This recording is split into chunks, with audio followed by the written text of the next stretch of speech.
కార్తీక మాసం నిత్య పద్య కుసుమం. రచన సహజ కవి శ్రీ అయినాల మల్లేశ్వరరావు తెనాలి. గానం మధుర గాయకులు శ్రీ వెంపటి సత్యనారాయణ తెనాలి. 4వ రోజు కార్తీక శుద్ధ చతుర్థి నాగుల చవితి.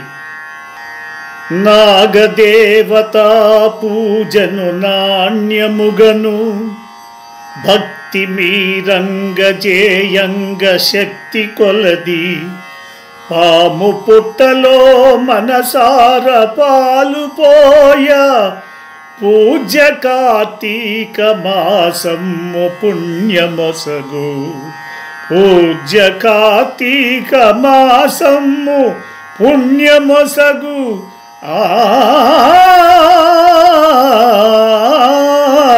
ఆ